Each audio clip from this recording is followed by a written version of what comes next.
Good afternoon and welcome to the Ethics Grand Rounds with the Fairbanks Center for Medical Ethics. My name is Annie Montz and I am the project manager for the Fairbanks Center for Medical Ethics.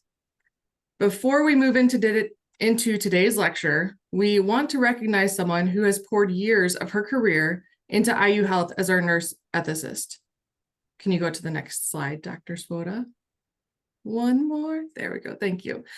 Dr. Alissa Swota has been awarded the 2024 Ethics of Caring Nursing Leadership Award. This award recognizes leaders whose practice has been exemplary and paved the way for nurses to deepen their knowledge of ethics, to be prepared to engage in ethical dialogue, to provide mentorship and role modeling, and to inspire the next generation of nurse ethics leaders. An ethic of care is foundational in a nurse's practice, and this award acknowledges the privilege and obligation of caring, as well as integrating care through an ethical lens, whether with patients, families, colleagues, or communities. Dr. Swota is currently a clinical ethicist and assistant director of the John J. Lynch Center for Ethics at MedStar Health in Washington, D.C., while she continues to serve as the senior affiliate faculty for us. I know that Dr. Swota has impacted many of the lives who watch our lectures, and we offer her our congratulations on this much-deserved award. On to a few preliminaries for today's lecture. You can go ahead and go to the next slide. There you go. The text attendance is on the screen. Please text that code to receive your CE/CME credit for today's lecture, and certificates are sent out approximately 30 days after the lecture. Today's webinar is being recorded and will be available on our website within the next week, and we encourage you to send this to your colleagues. As usual, the Q&A box is available to post questions throughout the lecture. We will probably not be responding to most of them until the end of the presentation today. And our presenter has no relevant financial conflicts of interest to disclose. Dr. Alissa Swota is the Executive Director of Bioethics at Wolfson Children's Hospital Baptist Health System in Jacksonville, Florida. Prior to this role, Alissa was an Associate Professor of Philosophy and Director of the Center for Ethics at the University of North Florida. Alissa received her PhD at the University of Albany and completed a postdoctoral fellowship in clinical and organizational ethics at the Joint Center for Bioethics, University of Toronto. Her research interests include topics such as pediatric bioethics, cultural issues in medicine, narrative healthcare, and moral distress in the clinical context. She has published broadly on these topics and other topics and enjoys speaking with multidisciplinary groups across the country and abroad in pressing issues in clinical ethics. Most importantly, Alissa is Hannah and Max's mom, a title of which she is proudest. It has been a privilege getting to know Alissa, and I am excited about what she has to share with us today. Thank you so much, Annie. I think I love that I added that sentence in about being Hannah and Max's mom. Just hearing their names makes me beam. And just as a sort of teaser, you will get to see them at the end of the presentation. Thanks for being here. I know all of our schedules are so busy, so I appreciate the large audience that we have, and I look forward to questions after our discussion. This is a little bit about what we're going to be talking about today, and I do want to give you a heads up. I know that the first few slides, to be charitable, will not be super uplifting. But my goal is to make this talk a bit of a Seinfeld insofar as I want to end on a good note. So again, bear with me and the frustrating, tough stats in order to move forward to get to an idea of how we can improve and make things better. Not surprisingly, healthcare providers are continuing to face challenges and challenging times even after the COVID-19 pandemic. And I say after very loosely. We are still in it, but it is not at the heights we have seen in the past. And the effects of the challenges that have been faced, we are continuing to face, and they are wide-reaching. Some of the many consequences include, but are not limited to, high levels of providers reducing clinical time or leaving practice entirely, burnout, and moral distress. In one survey where they were trying to compare the impact on the mental health of workers across the US. And they specifically wanted to see if there was a more profound impact on healthcare workers during the COVID-19 pandemic. The authors noted that US healthcare workers experienced a 249% increase in rates of work-related injury and illness between 2019 and 2020. Healthcare workers experienced increased harassment and violence. And in 2022, the prevalence of reported healthcare worker harassment more than doubled. And those reporting that they were, quote, very likely, not slightly likely, not thinking about, but very likely to find another job increased by almost 50%. Those are startling statistics. And when compared with other work sectors, healthcare workers reported a significant increase in poor mental health days. They said in the past 30 days, how many days would you say you would consider to have been spent in poor mental health? And in 2018, the answer in the health sector was 3.3 days. And in 2022, it was 4.5 days, so a significant increase. The pandemic did absolutely intensify existing risks and workloads because of things such as staff member shortages, high patient loads, and supply shortages, grief and fatigue.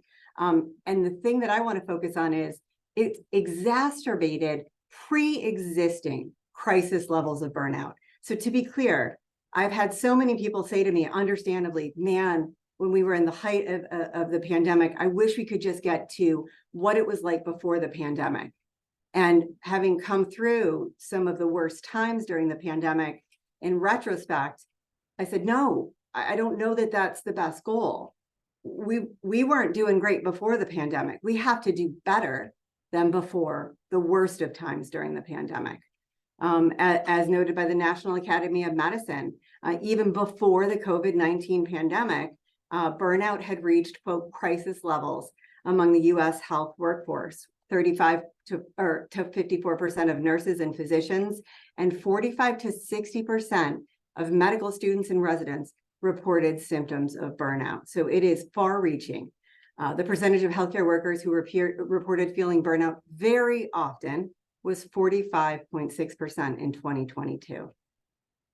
And as we've been mentioning burnout, we can understand burnout as a phenomenon characterized by many things: emotional exhaustion, depersonalization, and a sense of reduced personal accomplishment are just a few components of what the experience of burnout is. Burnout has so many costs, and just a few of them are healthcare institutions have always had to struggle with retaining direct patient care providers.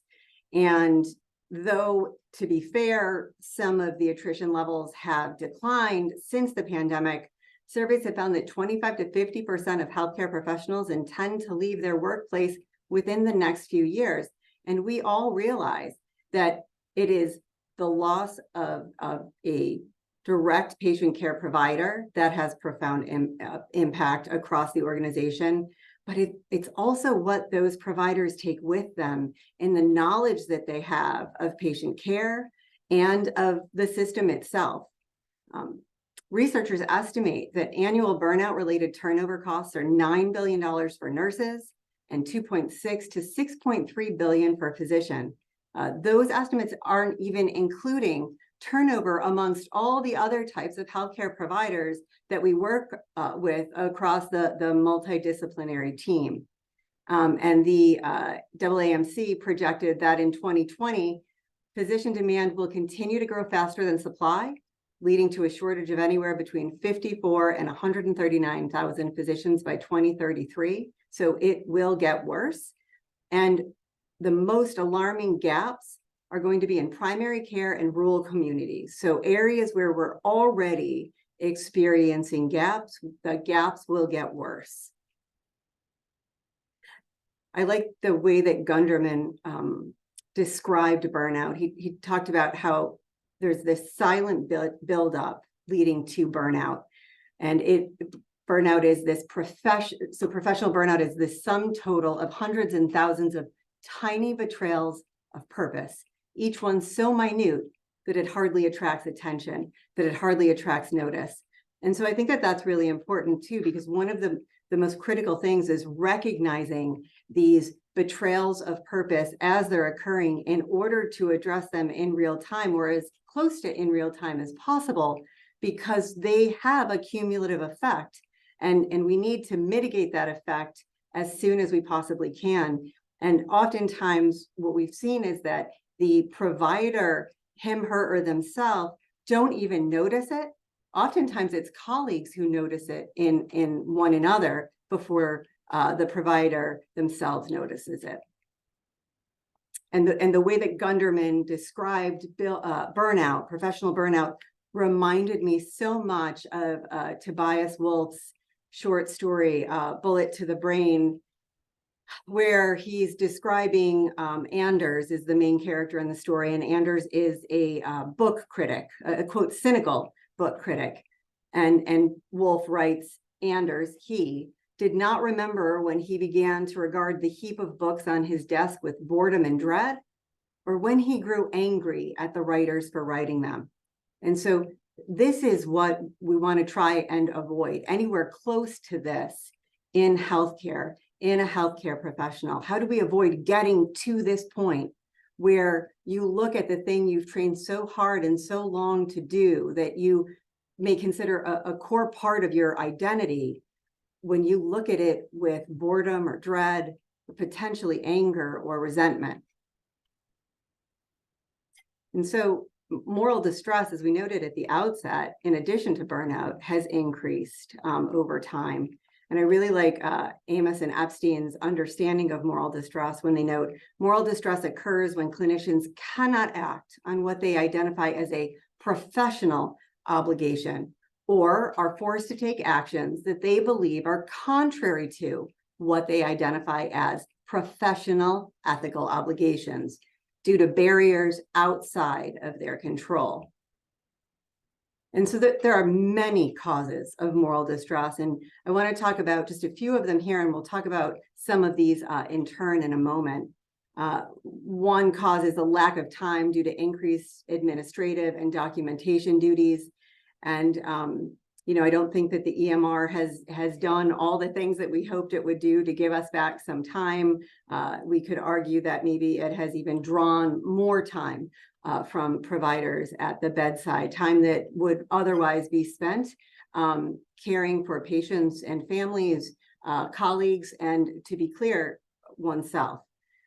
A lack of resources, such as drugs, a shortage of drugs and medical equipment. And I've always said that, resources have always been scarce. One of the scarcest resources of all is time. Time spent with one patient is time not spent with another, is time not spent with family. So resources have always been scarce. I think the COVID-19 pandemic has really brought it into stark relief, and has drawn people to focus efforts on addressing shortages of these resources. The idea of a perceived powerlessness, I always also at the same time think a perceived voicelessness as well, and having to provide care that is, quote, not in the best interest of the patient, and then also witnessing the provision of false hope to patients and families. And so I want to go through these in turn a bit. And so the idea of providing guidance versus witnessing the provision of false help to patients and families, I think sometimes because we're not in every conversation that occurs between providers and family members, between providers and patients, the conversations we hear or the bits of conversations we hear, we may think, man, this family is getting contradictory information, or this family, they're not being told how bad things really are. And so one of the things that I've tried to hone over the years, and even though I am quite old, I have a long way to go, is to approach these conversations with a tremendous amount of charitable intent, right? And recognize that I've not been part of every conversation. And so this quote from a pediatric neurologist really kind of brought that home to me.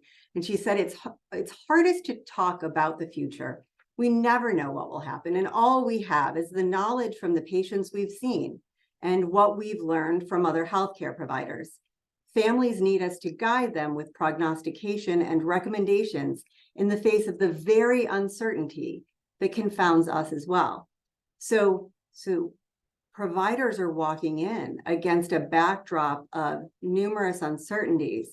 And so recognizing their predicament, recognizing where they're coming from, I think alleviates some of the angst that we may feel when we believe that there is a provision of false hope to patients or families. Does it happen sometimes? And are we too charitable in our understanding of the situation? Maybe, absolutely. But walking in with that charitable intent, I think behooves everyone involved.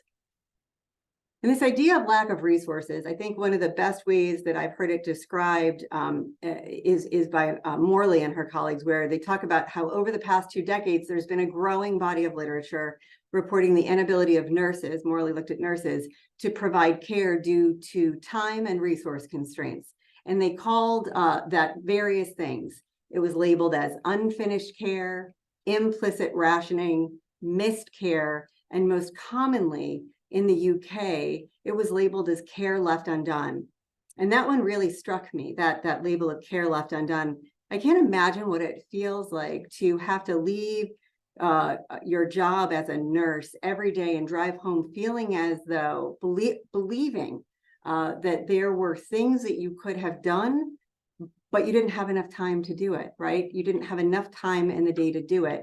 And oftentimes these are not irrelevant things, right? They're important things. And so having to consistently and constantly prioritize, what am I going to get done today? And what care am I going to leave undone? That's a horrible question to have to ask yourself, to have to pose to yourself as you go in for your shift and as you move through it. Also understanding this powerlessness in medicine, this is and in nursing, powerless can be powerlessness to do the right thing. And it can come from the lack of the provider feeling as though they have a voice in the institution. That's demoralizing at best, especially because of the expertise that different professionals have in the teams that work with patients and families. And so to feel as though you are unheard in such an important role is something that will very quickly wear on one as a human and as a healthcare provider. And the way I really like to understand this is it's this idea of testimonial injustice, right? And testimonial injustice can take different forms. It can be either a credibility excess or a credibility deficit. And in cases where there's a credibility excess, the speaker is automatically granted credibility. Their voice is given an incredibly high level of attention, of weight, if you will. And sometimes various members of the team may believe that that credibility is not deserved, that it is unfair. And then sometimes a testimonial injustice can take the form of a credibility deficit. And that's what we were looking at in the previous slide, wherein the speaker believes that their voice is not given proper volume, or that the voice of a colleague is not being given proper volume, proper priority, proper weighting. And it's tough because if you're consistently going into situations where you believe these instances of testimonial injustice are occurring, it can be demoralizing at best, and it can lead to things like moral apathy. You know, I tried, but no one listened. I tried again, but no one listened. How many times am I going to try? I'm just going to go and do the things I need to do, and then I'm done with my shift, or then I'm off call for X number of days. And that really tears at the foundation of what a healthcare provider has committed to do, right? To be engaged in the care of the patient and family and have an active role in that. And so I want to use two cases to kind of bring out instances where moral distress it has grown, if you will. In the first case, we have a 25-year-old male, JB, who suffered a cardiac arrest at home. He was down for an unknown length of time. EMS was called and ROSC was achieved. JB is now in the ICU. He's intubated. He has not regained consciousness. His mother is his decision maker. His MRI revealed severe anoxic injury. And unfortunately, his prognosis, according to the neuro team, includes trach, vent, peg. The PA caring for JB has developed an excellent rapport with JB's mom. And his mom tells the PA that she, quote, lives for her son, and that, quote, any life is better than death. That's something that I wonder, you know, and if we were in person, I would be asking you if you agreed with it or disagreed, and you know, why, and tell me more about that. But that's something I just hope that you think about a little bit. JB's mom also notes that her son would, quote, do anything for her. After 2 weeks in the ICU, JB is still on the vent. He has not shown improvement and he does not follow commands. The team begins to express concerns about JB's quality of life. The attending physician asks the PA to go in and speak with JB's mom.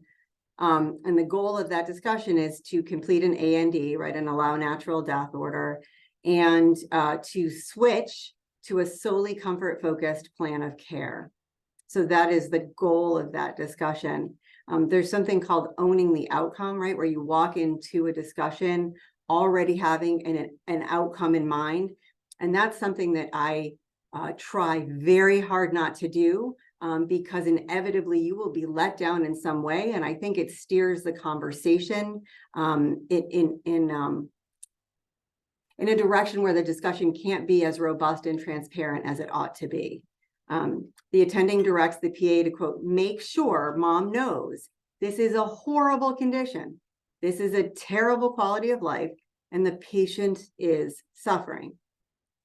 During the discussion with the mom, the PA learns that JB's mom and her son, JB, had discussed similar situations because they'd had family members who had experienced catastrophic illnesses. And unfortunately, JB had some friends who had also gone through similar but not identical situations. And JB had said to his mom that he would want his mom to, quote, fight for him and to not give up. His mom is willing and able to care for JB at home with home health services, and she wants to proceed with the medical technology route, trach, vent, peg, that will allow her to take JB home and care for him there. And to be clear, she has resources that will enable her to care for him and to have help in so doing. Over the next several days, the attending continues to press on the PA to get mom to change her mind, to change the code status, and to move forward, ideally with a compassionate extubation. Also, several nurses have begun to request to not take care of JB. They state things like, we just can't understand, what are we doing? This is not a good quality of life. What are we doing here? And the PA, who seems to be the lone voice sort of on the other side, if you will, grows increasingly more uncomfortable with the position in which she's being put. And she's unsure if or how to address her concerns with the attending. And she's really concerned that she's not able to adequately advocate for both JB and his mom. And so Annie was kind enough to help me. Technology is not my friend. And she said that she would help do a poll. So this is the first time I've done it. So thank you in advance for your patience. And thank goodness I cannot hear laughs in the audience. I wonder, as the PA is figuring out how to proceed, what would you think of these options is the best or good next step? Would it be A, to accede to the wishes of the attending and just continue to, press mom to pursue a solely comfort-focused plan of care, just straight away go in and again press on mom to get her to change course? Would it be B, to first speak with the attending and really let her know that you're uncomfortable, express your discomfort as the PA with the requests, and genuinely be transparent about where you're coming from. But ultimately, if the attending feels strongly about her position, say, you know what, okay, I'll go in, I will, be a little bit firmer this time, and speak with mom about changing course. Or C, recommend convening a meeting with the healthcare team and the patient's mom to discuss JB's wishes and values. Find out who JB was before he was in hospital. When I talk to patients and families, I always authentically say, because it's always been the case, I didn't have the privilege of knowing JB, for instance, before he came to us. Please tell me a little bit about JB. Find out about JB and his values, and then partner together to identify a treatment plan that would reflect these values. Of those, which would you choose? And Annie, I'm not sure how you want to. Oh, there you go.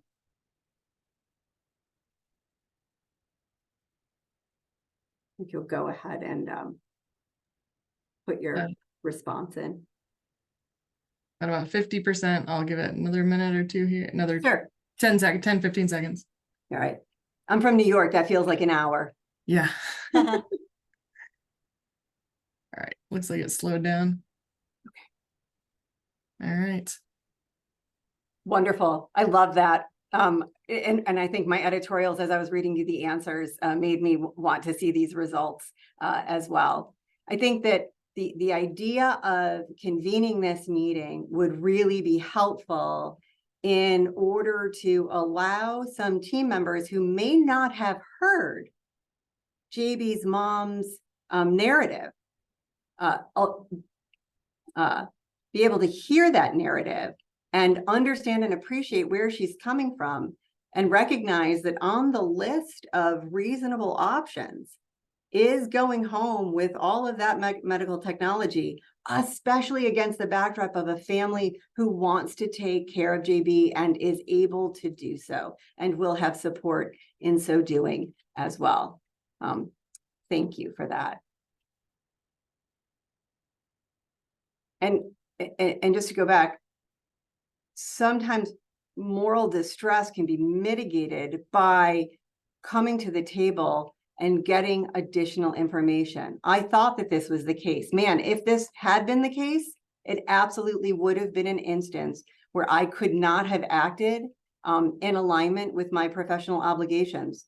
But now, after this meeting, I realized there was more to the story, and maybe it wasn't a case of moral distress. Was it emotionally distressing? Absolutely. But was it moral distress? No, not necessarily. And so now let's talk about MG. Both JB and MG are fictional cases, but they are born out of years of experience in New York, Toronto, and now here. MG is a 4-year-old girl with a history of ALL for which she's undergone comprehensive treatment and has achieved remission 2 years ago. Unfortunately, her disease has recurred. MG was preparing for a bone marrow transplant to treat her recurrent disease when she began complaining of pain in her chest and difficulty breathing. Her parents brought her to the hospital, where she was admitted to the PICU for respiratory failure with the potential need for intubation. MG is diagnosed with adenovirus with concern for bacterial superinfection. While in the PICU, MG continues to be profoundly hypoxic and ultimately requires intubation. Over the course of 12 hours, MG develops fulminant ARDS and is escalated to the oscillator.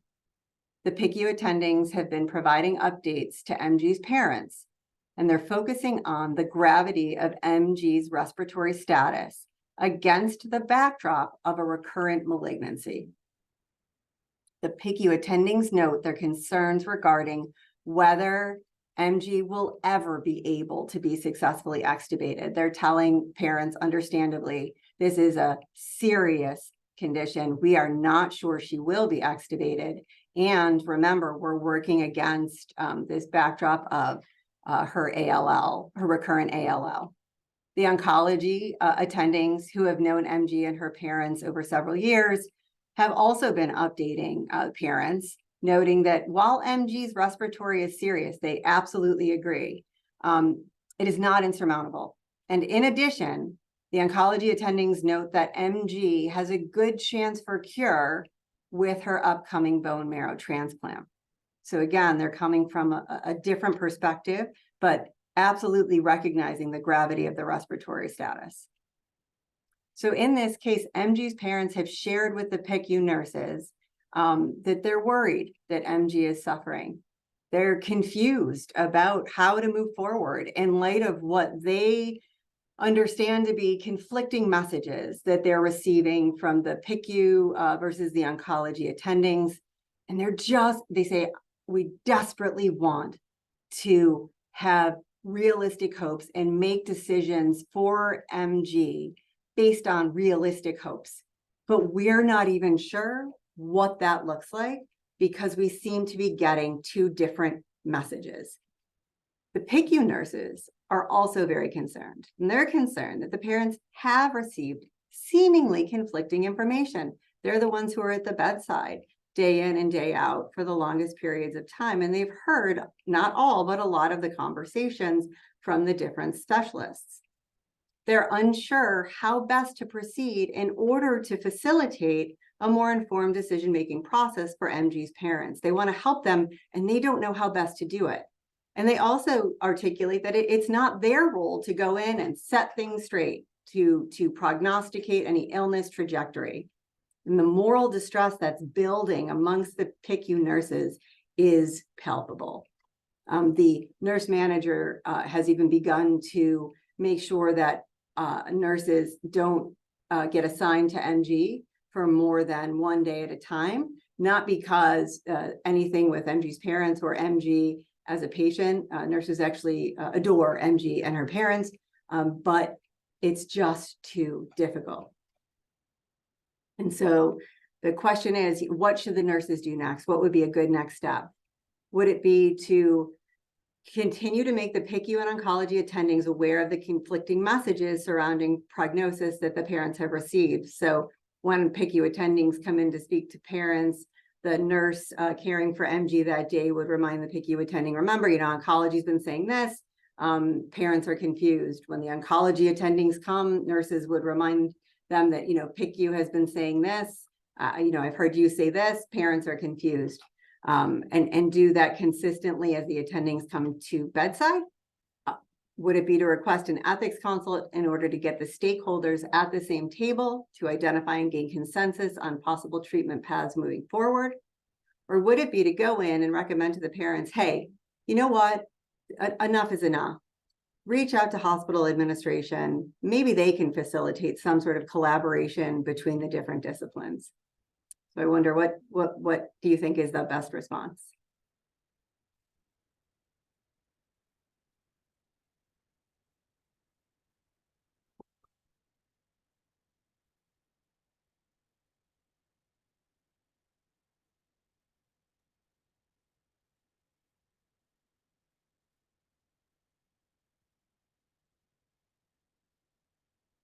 Give it 5 more seconds. I think that's only half an hour in New York time.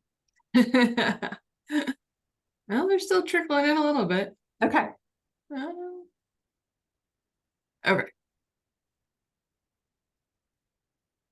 I'm glad that there is a diversity of responses. And maybe in the Q&A, we can talk about the different responses. If I were able to vote, and what I was thinking about when I put together the potential answers, I really was focused on B being the best next step forward, because I think that with an ethics consult, and again, as a bioethicist, I completely recognize that I am biased about that. But I think that it would be a really great idea to have the different stakeholders at the same table, hearing what the concerns are, hearing what the questions are in real time, and having those the answers go back and forth in real time as well, and really work together to figure out how best to care for MG that will be both medically appropriate and a plan of care that will take into account parents' concerns, their wishes, and their values. And I think that the ethics consult, the family meeting, the staffing, we call it sometimes, is the best place to do that. I think A is an interesting choice because I think that it could be something that one might do while waiting to have the family meeting. Hopefully it wouldn't take too long to get the family meeting together.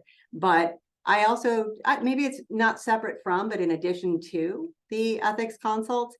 And, you know, just having worked in numerous PICUs for a while now, I think that, you know, oftentimes, but not always, nurses are very good at providing updates to the different specialists in terms of what's going on and what the parents are worried about and what they're asking the nurses about. They share their expertise and their relationship and the benefits of those relationships with patients and families with the rest of the team. And thank goodness for that, because I don't think we could do nearly a good enough job without the insight from the bedside nurses like that. And then C, I think that that's sort of the nuclear option. Instead of jumping to administration, it may get to that point, but I think sort of having that family meeting first is a good option. And then if we can't reach consensus, if there's some other organizational issue that is posing a barrier, then to reach out to administration, that would be helpful as well. Thank you so much for participating in that poll. And Annie, thank you for making me feel like I have entered into 2024 with some street cred. And so You're most welcome.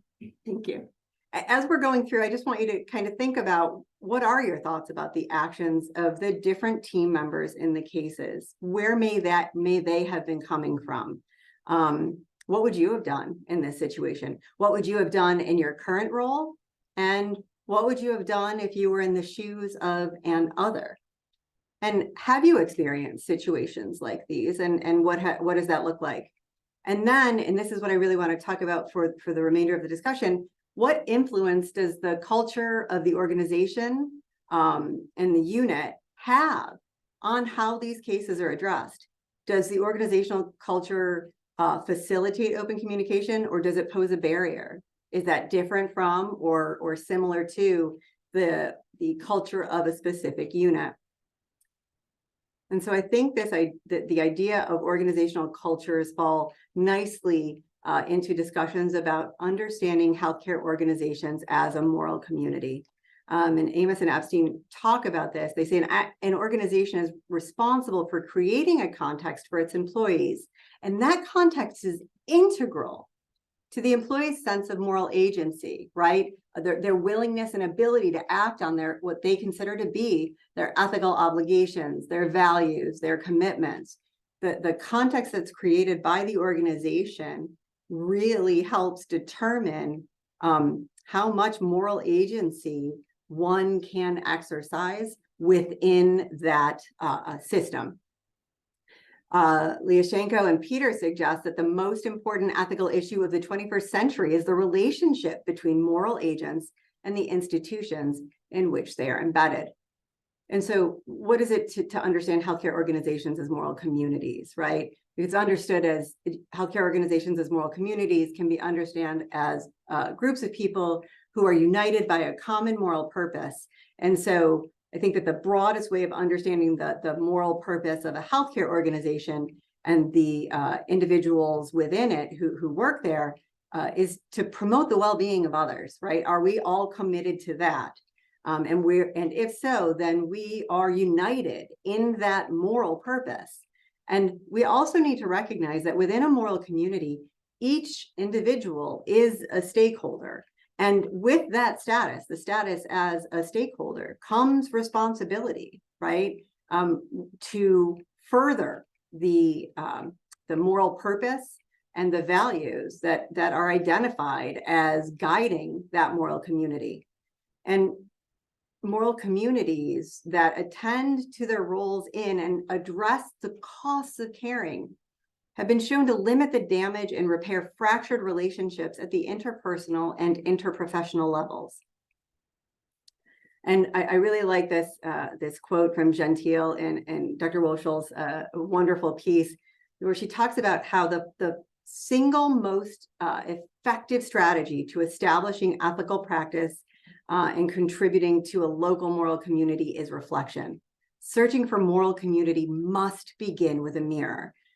In order to know who you are, you've got to do a lot of reflection. And, you know, if we refer back to the previous slide, we talked about healthcare organizations as moral communities being understood as groups of people united by a common moral purpose. Well, if someone comes up to you just randomly and says, you know, what is your moral purpose? I don't know that the answers will be flowing off tongues. I mean, for me, it would depend on what time of day and how much coffee I've already had, and probably numerous other things. And so doing that reflection, really looking to identify what your core values are, right? To create a narrative of who you are as a moral agent and what's important to you.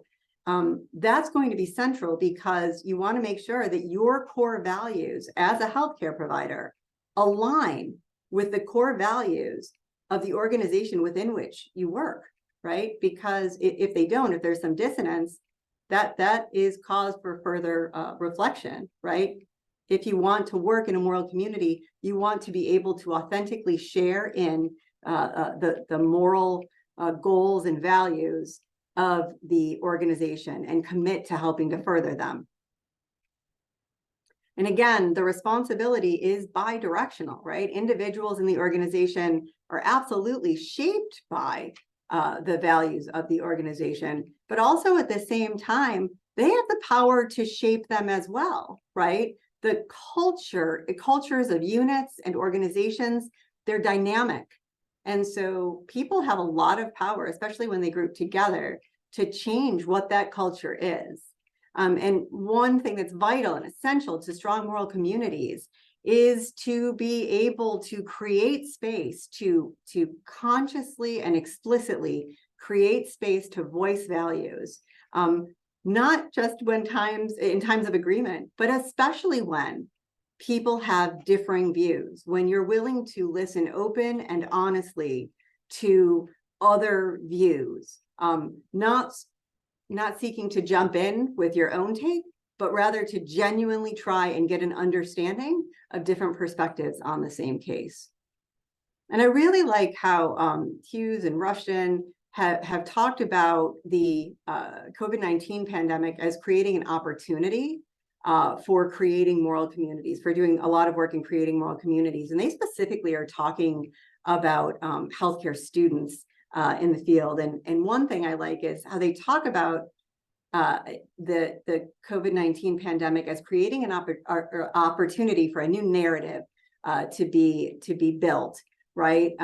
Where the culture of healthcare can shift from a self-sacrificing and heroic model to a more humane acknowledgement of the central role of integrity and well-being and accomplishing our goals. And, you know, one example I thought about when I was reading that, I kept coming back to it, was I remember a family, again, remember I've worked in numerous places, a family being very angry at a bedside nurse one time because they said that they were going to come in, and it was, you know, mid-afternoon that they told her they'd come in, and she was working day shift.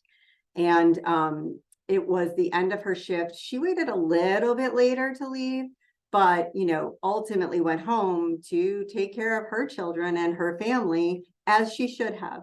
And the family of the patient got there maybe an hour after she left, so well after her shift had ended, and they were furious that nurse hadn't been there, right? She was their person. They trusted her. They told her they were going to be there. Why didn't she wait for them? When I was talking to the nurse, she told me that the day before, that patient had had a really difficult day, and she had stayed hours late to care for that patient. And so I think she said that she thought that the expectation that she would just work indefinitely to stay with that patient and meet with the family had been born, not realistically, but it had happened. And so this idea of the expectation being, well, of course, we're going to be self-sacrificing and heroic and go above and beyond, I think needs to shift to this more humane acknowledgement of the central role of integrity and well-being of the provider, him, her, or themselves. And then also to focus on at all different levels, but particularly at the student levels, the being intentional in creating opportunities to talk about ethical challenges faced throughout one's training and career, and using different venues for that. Part of what I teach the University of Florida pediatric residents, I have the privilege of being a teacher for them, an instructor for them. And one of the things that I talk about sometimes is professionalism. And I think that that's a really difficult thing to discuss. But I remember last time I talked about it, I talked about what is it like to experience your first death, right? How do you behave? How do you take that in? What are your resources? You know, yes, as a human, but also now as a medical provider and part of a professional organization. What does that look like? And really sharing experiences like that. I think those types of discussions, and I've seen some of my colleagues do amazing jobs at this, are so important. They're important to start early and to normalize, right? It's not out of the norm that we have these discussions, but rather it is absolutely essential to the success of our organization to make space for these discussions. And so again, having these venues for rich ethical dialogue, we conduct narrative debriefs quite often, and really furthering and offering ethics education. It's so important on so many levels, not the least of which is to offer a vocabulary so that we can talk about things together. We can name things, we can articulate what it is that we're struggling with. And really working to have an emphasis on interdisciplinary communication. I think that that's so incredibly important. It allows us to provide robust, comprehensive, thoughtful care to patients and families, respecting diverse views, and placing a lot of importance on and value on relationship building. And then one thing that I want to get to right now is recognizing that conferring mattering, and that's what I want to talk about next, is going to be essential. And so we're standing with individuals and creating space for them. And I had no other word than, I just use the word schlock, acknowledging the acknowledging how difficult the situations in which we find ourselves are, and figuring out where within those situations can we both add value, and how do we recognize the value that others have offered in those situations. And so I think this idea of mattering is incredibly important to addressing moral distress and burnout as we move forward. Excuse me. Professor Pilotensky talks about mattering. He does amazing research on it. And he says that one thing I've observed living in various continents is that many different, even contradictory behaviors have common origins. The need to belong, the need to matter. Mattering, the experience that you are valued and that you can add value is highly relatable across geographic and cultural boundaries. And so in mattering, there's two components, right? You have to feel valued, right? You have to feel appreciated and respected, worthy and recognized. And I love how that feeling valued is able to incorporate respect for diversity, right? We value diverse perspectives from diverse training, diverse backgrounds.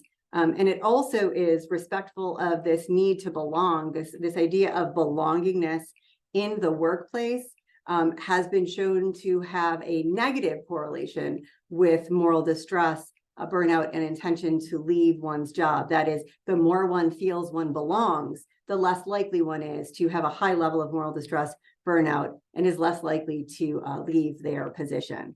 And then also we add value. We don't just feel value, but we believe we've added value when we're able to make a meaningful contribution.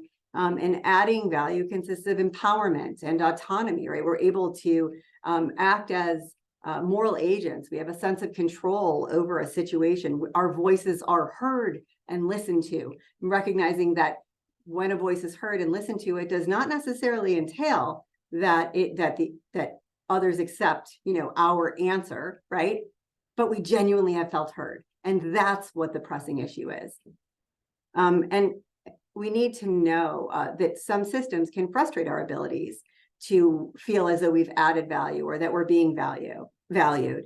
And we absolutely need to work on systems that facilitate opportunities for individuals to feel as though they've mattered. And especially with healthcare professionals, because the desire to positively influence others' lives is at the heart of our professional identity, right? For many healthcare providers, you ask them, why are they doing what they do? To help others. That is what drives them. And so what I would love to hear about, and I've heard lots of different answers when I've asked people in the past, is what is it that you think would be a time or an instance or an example of when you felt as though you've added value? Or how have you conferred on others the idea that they have added value to a situation? And sometimes these simple things are most often the most influential. One nurse noted that these simple caring gestures created moments that led to her feeling valued and to have added value to a situation.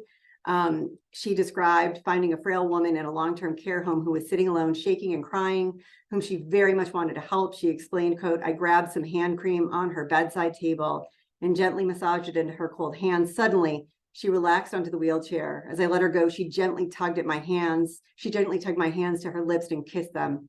The woman died the next day, which led the nurse to realize the value of being present at the end of life."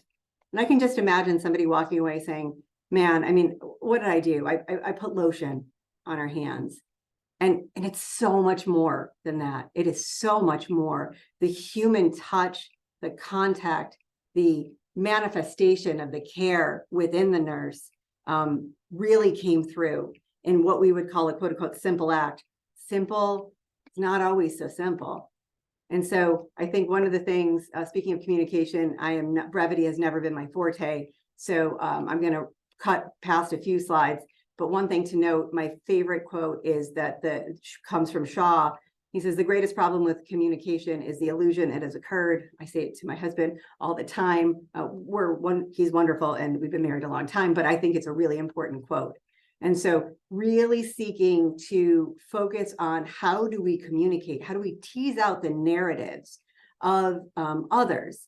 And how do we offer our own narrative to a situation? And sometimes I think the best advice is what I found in Alice in Wonderland as a child, when the White Rabbit said, "Don't just do something, stand there." There is tremendous value in stillness sometimes. Sometimes when we act quickly, it is not the most thoughtful thing we can do. Sometimes we have to, but not always. And so I think narrative medicine, narrative healthcare really has principles that we need to go back to touch on. The focus on absorbing and interpreting and being moved to action by stories of illness in the clinical setting, and really focusing on how do we tolerate doubt and uncertainty. Remember that slide with the pediatric neurologist. It is really hard to be such an expert in something and then to have to admit, but we don't know this, right? Not knowing, being uncertain about, not having an algorithm for, that's a really difficult thing to be or to admit to in the clinical setting. And yet it's absolutely reasonable. And I think one thing to focus on as well is that stories are told not just with words, but by the body and also in the silences. Oftentimes in discussions with patients and families, when they're telling me a bit about their story, there's a silence. And when appropriate, I'll go back. I'll say something like, "Mr. Smith, I noticed that when you were telling me about your wife, when she did X, you got quiet all of a sudden. I wonder, would it be okay with you if you told me a little bit about what you were thinking about?" Usually it's, and sometimes they say no, and sometimes they say yes. And either way, it's okay. But it's usually in those silences that they've gotten to a really tough, difficult, important issue. And those are difficult things to say out loud. So I think silences are incredibly important to pay attention to.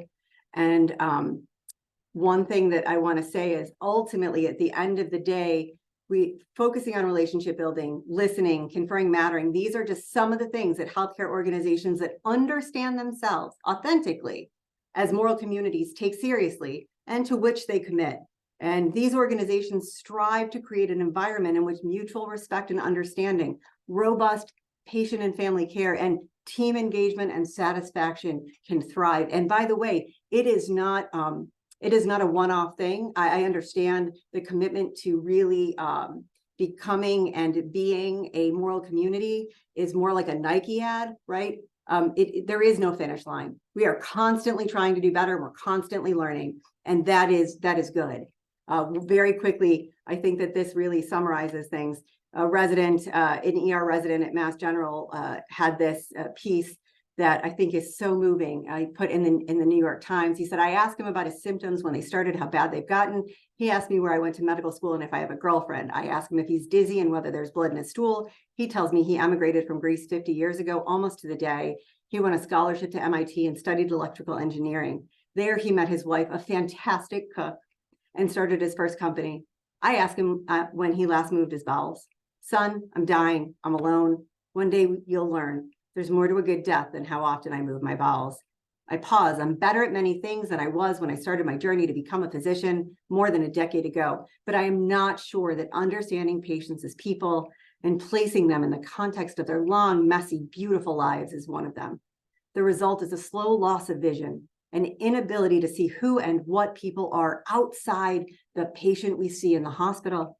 As we acquire new and more technical skills, we begin to devalue what we had before we started. Understanding, empathy, imagination. We see patients dressed in hospital gowns and non-skid socks, not jeans and baseball caps, and train our eyes to see asymmetries, rashes, and blood vessels, while untraining them to see insecurities, joys, and frustrations. As big data, consensus statements, and treatment algorithms pervade medicine, small gestures of kindness and spontaneity, the caregiving equivalence of holding open doors and pulling out chairs, falls by the wayside. But all care ultimately is delivered at the level of an individual and between individuals. And I think that that's an incredible thing that we need to remember. At the end of the day, I think we do all just want to be seen. As promised, that is my best work. Hannah and Max, they are the only two things in the world I will never be humble about. So recognizing what's important to you, what your priorities are, this is me doing it in front of you. Just a few references. And then I love this cartoon. I try and end almost every talk with it to remind myself. Charlie Brown says, someday we will all die, Snoopy. And Snoopy says, sure, true, but on all the other days we will not. And I think that that is a really realistic philosophy to move through the world with. Please, that's my email. If you have questions, I definitely need to shorten this talk. I apologize for going over, but I'm happy to answer any questions that we can now. And please feel free to reach out to me via email. I'm happy to hear from you. And thank you for your attention. Thank you so much, Dr. Swota. That you have a wealth of knowledge, and it's shown by how much you still have to share with us, and we really appreciate you taking the time to do that. Thank you. You know, making us feel valued with the time that you give us and adding value to what we do. So thank you. That's lovely, Annie. Thank you so much. Yeah. So one question that just popped up. Wow, this was amazing. Can you briefly describe what moral resilience rounds are? Yeah, absolutely. Thank you, Cindy. And they're narrative debriefs that we have. I think that's what the closest thing to the moral resilience rounds. We call them narrative debriefs. And so there are debriefs like you would have on any unit where you do an M&M, right? But the debriefs that I run are born out of my training in narrative medicine, narrative ethics. And sometimes these narrative debriefs are about one particular case. Sometimes they're about a few particular cases. And on some units, we have standing, recurring narrative debriefs or discussions. And I try, especially when it is focused on a particular case, to find something from the humanities, a particular quote, a particular part of a story, a painting. I've used a lot of paintings, not because I am an expert in art at all, but I think that that's even better. Sometimes a poem to start the discussion. And I think that it levels the playing field because I try and pick more obscure pieces so that no one has seen them before. So we're all entering into this as beginners, right? So the multidisciplinary discourse, different people are engaged and they feel more comfortable to do so because we're all beginners. And that piece is specifically directed at some of the issues and some of the concerns that have been brought up in the case at issue. So limitations in how much care we can provide. What are realistic expectations to put on ourselves as providers? And then I try and look to literature and art for some examples to spark that discussion. Happy to talk more about it too. Each one of them is different, but they work really well, especially in units where we have them regularly. There was one unit where we tried it, it went relatively well. Then we were like, okay, let's do it, once every 6 months. And then by the end of the first session, they're like, no, let's do it every 3 months. And then ultimately we were doing it like once every 2 months, and we were thinking about doing it even more regularly. So see how it goes first and see if it's something that that works in that unit. And you can tweak it accordingly. Great. If anyone still needs this, I'm going to post in the chat real quick the CME text information. We are right at 1 o'clock. Some of these other comments, I don't know, I hope you can see them, Dr. Swota. Just congratulations on a rich, powerful talk with many points that resonate with this person. Just thank you, an excellent presentation. So absolutely. Thank you guys for your time and attention. Again, one of the scarcest resources of all is time. And so I appreciate you sharing it with me. And thank you for inviting me, Annie. Of course. Thank you so much, everyone. And we will see you in just 3 weeks now. February 7th will be the next Ethics Grand Rounds. Wonderful. Bye. Bye.